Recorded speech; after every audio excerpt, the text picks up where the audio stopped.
मेरा नाम जिया है। मेरी उम्र 19 साल है। मेरे घर के हालात अच्छे नहीं थे, इसलिए काम करने के लिए लोगों के घरों में जाना पड़ता था। फिर मैं बहुत अच्छे घर में काम करने लगी। मेरी मालकिन बहुत ही अच्छी औरत थी।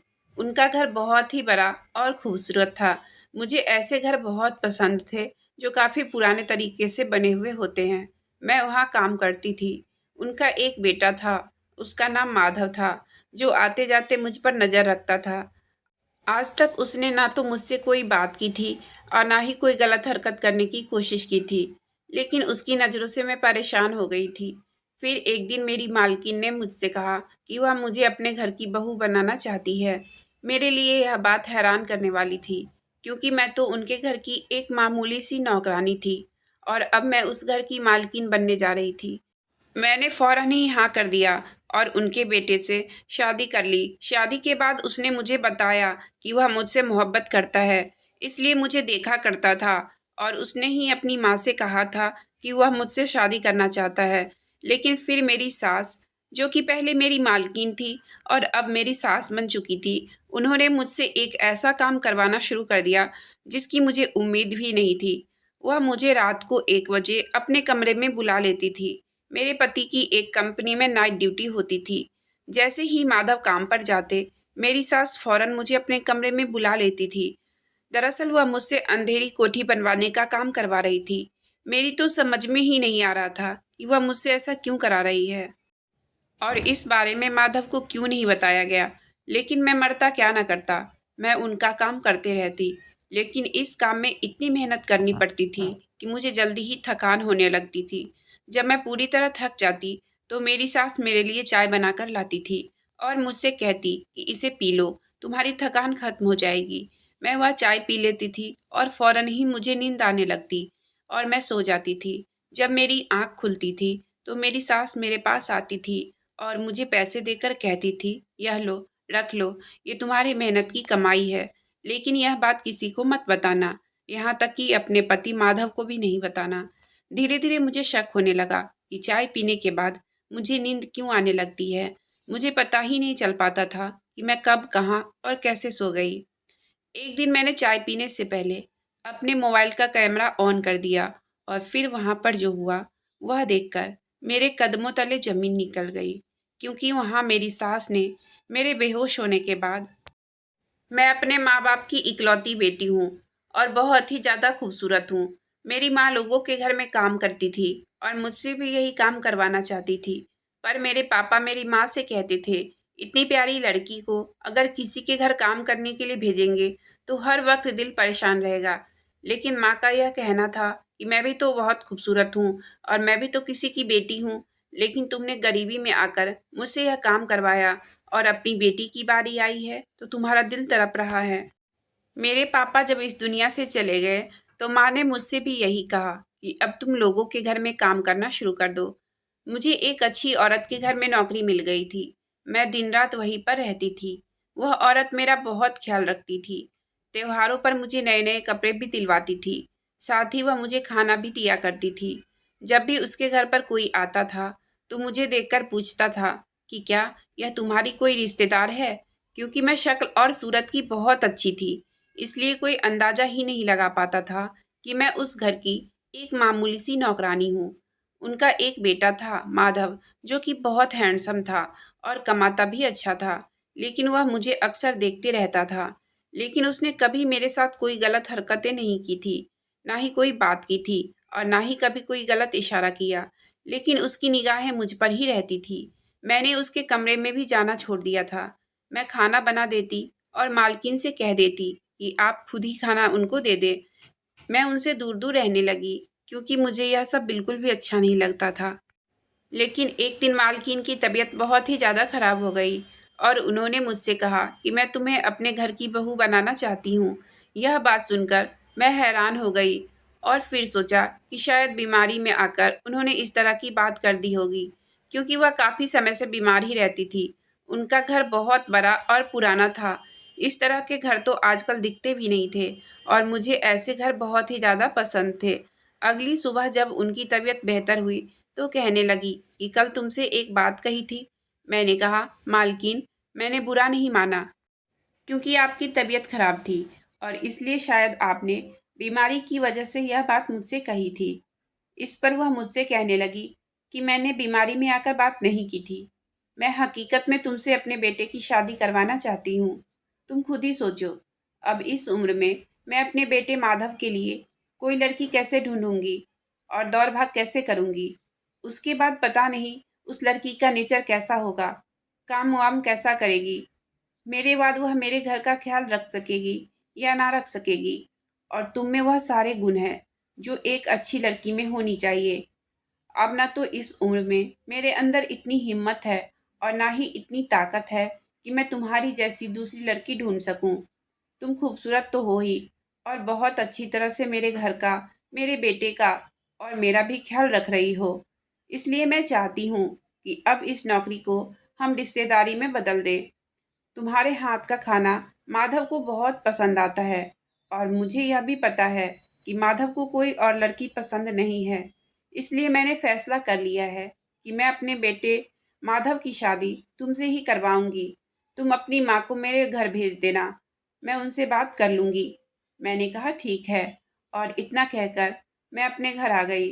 घर आकर जब यह बात मैंने अपनी माँ को बताई तो मेरी माँ ने मुझे बहुत सारी बातें सुनाई।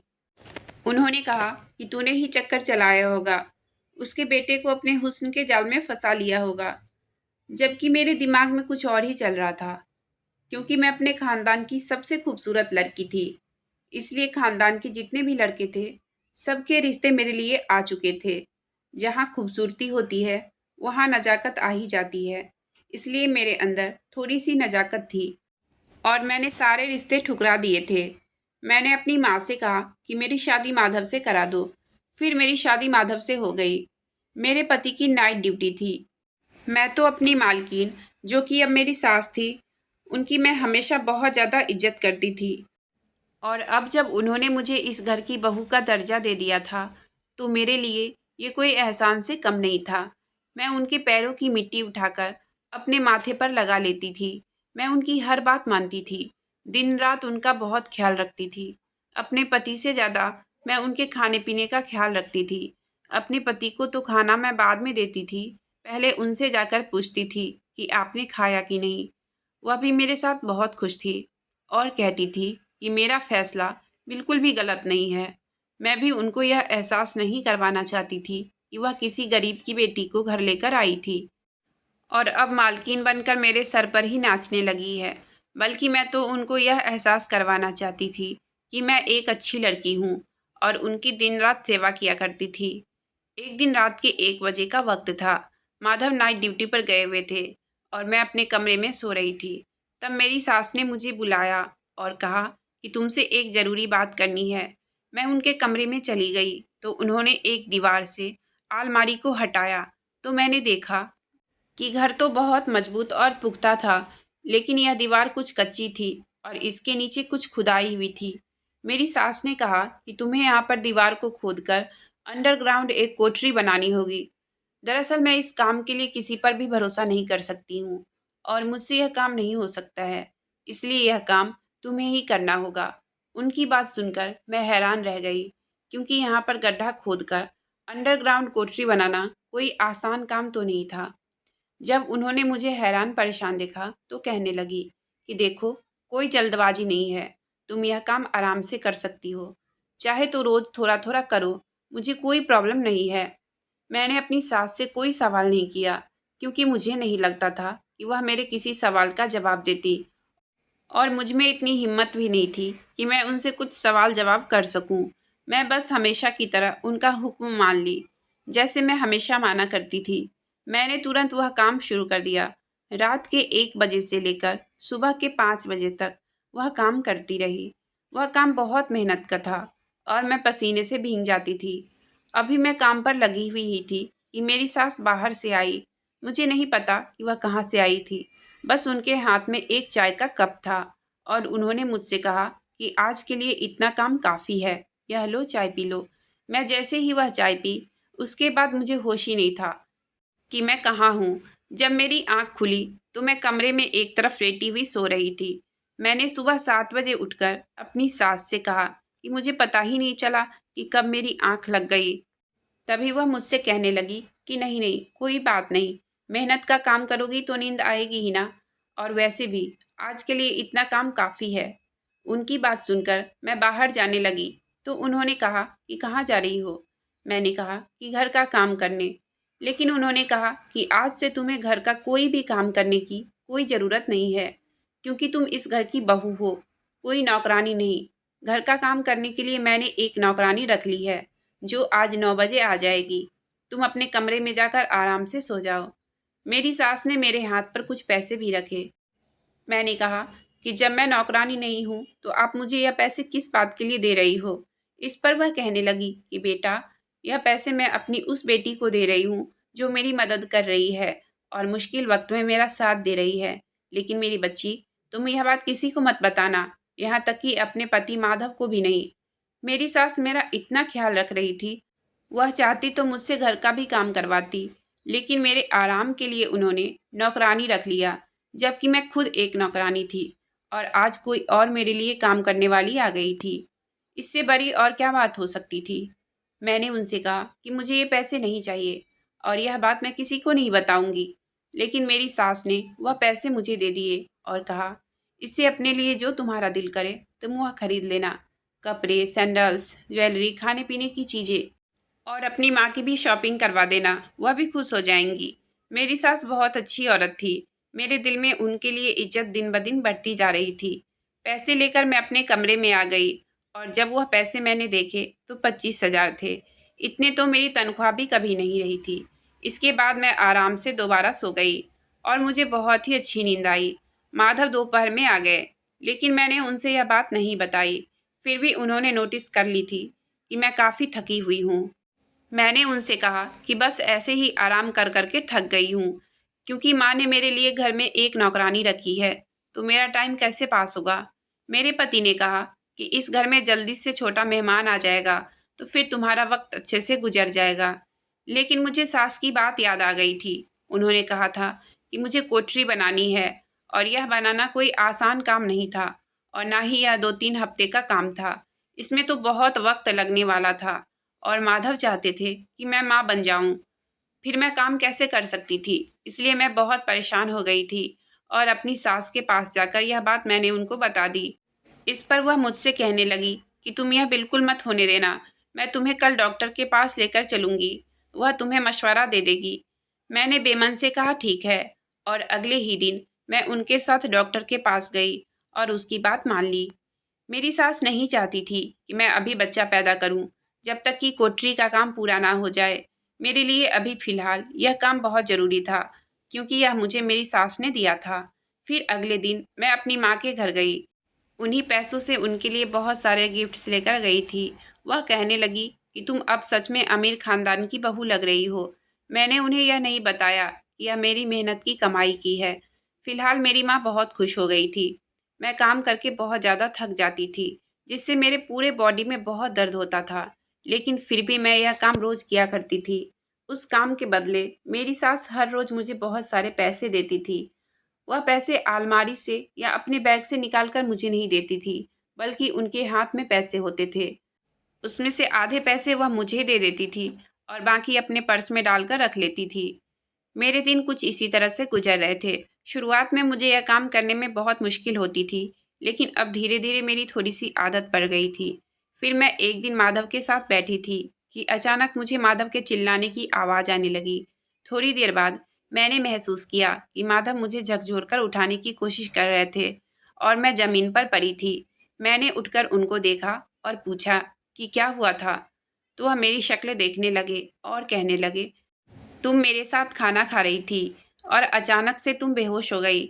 मैं तो डॉक्टर को बुलाने ही वाला था कि तुम्हें इतने में होश आ गया। मुझे यह बताओ कि कोई मसला तो नहीं है? क्या करती रहती हो तुम? दिन ब दिन इतनी कमज़ोर होती जा रही हो। मैंने कहा, कोई बात नहीं है, क्योंकि मेरी सास ने मुझसे कहा था कि तुम इस बारे में अपने पति को कुछ भी नहीं बताना, इसलिए मैंने अपने पति को नहीं बताया। लेकिन अब मैं इस काम से बहुत तंग आ गई थी। ठीक है कि शादी से पहले मैं इस घर की नौकरानी थी और अब उन्होंने मुझे सर का ताज बनाया, तो यह काम किसी और से भी तो करवा सकती थी। इससे तो अच्छा था कि वह मुझसे घर के सारे काम करवाती और वह काम करने की आदत भी थी। पर इस तरह के काम से तो वाकई मेरी सेहत बहुत खराब हो रही थी। आंखों के नीचे काले घेरे पड़ रहे थे और मेरी सास की हरकतें मुझे शक में डाल रही थी कि मेरी सास हर रोज़ मेरे लिए चाय क्यों लेकर आती थी और चाय पीते ही मुझे नींद क्यों आ जाती थी, जैसे मैं बेहोश हो जाती थी और मुझे कुछ याद क्यों नहीं रहता था। मुझे अपने कमरे में भी जाना याद नहीं रहता था। मैं उनके कमरे में ही सोफे पर गिरकर सो जाती थी और सुबह वापस अपने कमरे में जाती थी। मेरी सास ने मेरे लिए बहुत कुछ किया था, लेकिन मुझे फिर भी यह जानना था कि वह मुझसे अपने ही घर में कोठरी क्यों बनवा रही थी। अकेली लड़की पूरी कोठरी कैसे बना सकती थी? वह घर काफ़ी पुराना था। इस तरह से वहाँ पर खुदाई करके कोठरी बनाना कोई अच्छी बात नहीं थी। इस घर की दीवारें पुरानी हो गई थी और कभी भी गिर सकती थी। मेरी सास को यह सब करने की क्या ज़रूरत थी? मेरी सास ने तो मुझे बच्चा पैदा करने से भी मना कर दिया था और माधव बच्चे का ख्वाब देख रहे थे। वह मुझसे कहते थे कि बच्चा पैदा करना है ताकि इस घर में एक छोटा नन्हा सा मेहमान आ जाए और हमारी ज़िंदगी शुरू हो जाए। जब तक कोठरी बनाने वाला काम नहीं हो जाता, मैं बच्चा पैदा नहीं कर सकती थी और पता नहीं ये कब खत्म होने वाला था।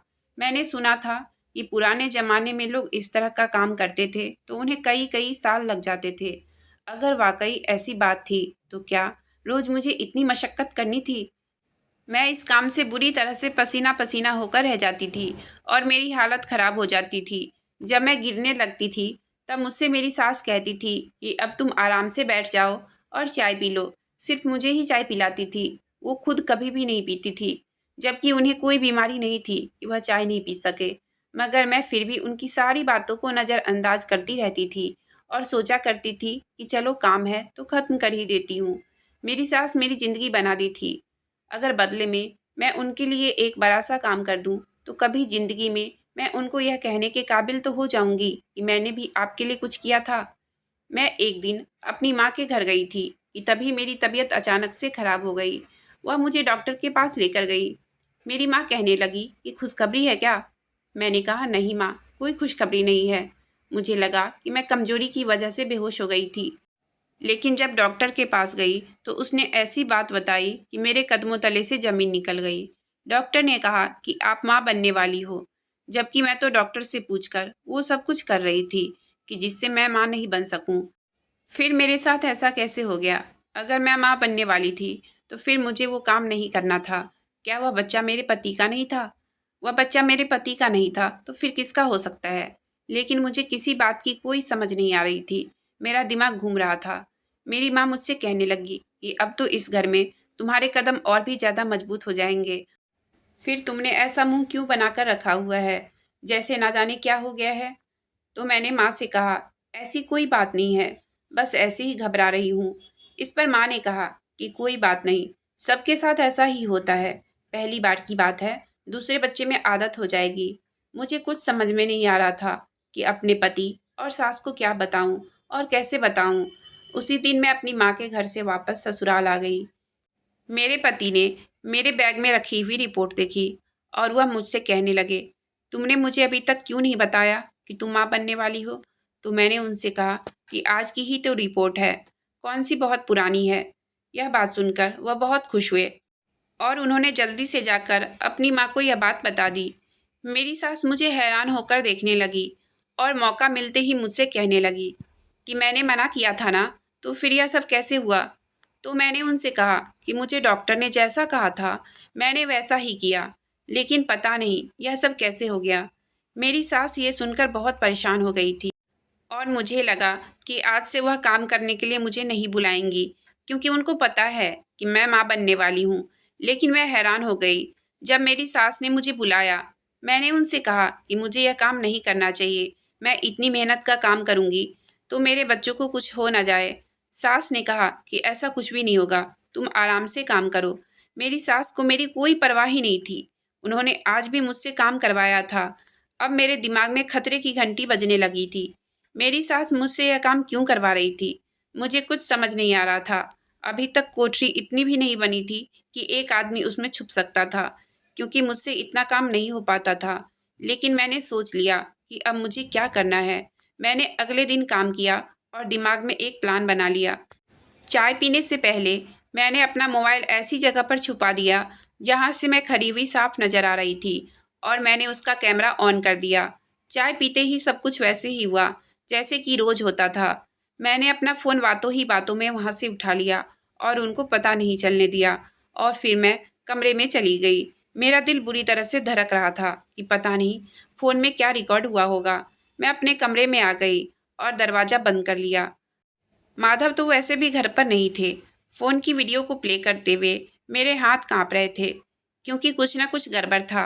इस बात का मुझे पता चल गया था।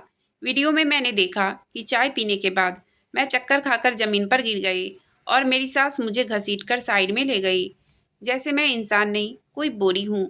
फिर वहाँ पर एक आदमी आया और उसने मेरी सास के साथ कोई बातें की और मैं सोफे पर बेखबर पड़ी थी। फिर उसने मेरी सास को पैसे दिए, कोठरी की तरफ देखा और वह आदमी वहाँ से चला गया। मैं उस आदमी को नहीं जानती थी, इसलिए मैंने यह बात अपने पति को बता दी। मेरी बात सुनकर वह बहुत हैरान हो गए। मैंने उनको वह वीडियो भी दिखाई। वीडियो देखकर वह कहने लगे, यह तो मेरा छोटा भाई है जिसको मेरे पापा ने घर से बाहर निकाल दिया था क्योंकि इसकी संगत गलत लड़के से हो गई थी और ये आवारागर्दी करता था और उस लड़के के साथ मिलकर हमारे ही घर में चोरी भी की थी, इसलिए पापा ने इसको घर से निकाल दिया था। अब मैं सारी बात समझ गया हूँ। फिर उन्होंने अपने भाई से बात की और सारा मामला सामने आ गया और वह मामला यह था कि मेरी सास के नाम पर प्रॉपर्टी थी जो मेरी सास के जीते जी उनकी थी और उनके मरने के बाद उनके छोटे बेटे की हो जाती। इसलिए मेरी सास अपने कमरे में कोठरी बनवाकर हमेशा के लिए वहाँ रहना चाहती थी और दुनिया वालों की नज़रों के सामने यह साबित करना चाहती थी कि अब वह इस दुनिया में नहीं रही और इस काम के लिए मेरी सास को भड़काने वाला मेरा देवर ही था। उन्हें पैसे भी लाकर दे रहा था कि मेरा मुंह बंद कर सके क्योंकि उन लोगों को लगा था कि पहले तो मैं इस घर की नौकरानी थी तो पैसे के लिए कुछ भी कर सकती थी। मेरा देवर मेरे पति से अपना हिस्सा मांग रहा था और जब उसको हिस्सा नहीं मिला तो उसने इस तरह से मेरी सास को भड़काया और मुझे भी इस काम में लगा दिया। मेरे पेट में जो बच्चा था वह मेरे पति का ही था और किसी तरह से कुदरत की तरफ से उसका इस दुनिया में आना लिखा था, इसलिए वह आ गया था। मेरे पति ने मेरी सास से बात की और कहा कि आपने मेरी मासूम बीबी का इस्तेमाल किया और मेरी शादी भी इसलिए करवाई ताकि इससे यह काम करवा सके। लेकिन बस बहुत हुआ, मुझे अब आप लोगों के साथ नहीं रहना है। आप अपने छोटे बेटे के साथ ही रहो। मैं अपनी पत्नी को लेकर दूसरे शहर में जा रहा हूँ। मुझे आपकी ज़मीन जायदाद नहीं चाहिए। तभी मेरी सास फूट फूट कर रोने लगी और कहने लगी, बेटा मुझे माफ़ कर दो। मेरे पति ने कहा कि आपको मुझसे नहीं जिया से माफ़ी मांगनी चाहिए। तभी मेरी सास मेरे पास आ गई और मैंने उन्हें गले से लगा लिया। अब मेरी सास मेरे साथ बहुत अच्छे से रहने लगी और मेरा देवर उस दिन के बाद कभी वापस घर नहीं आया।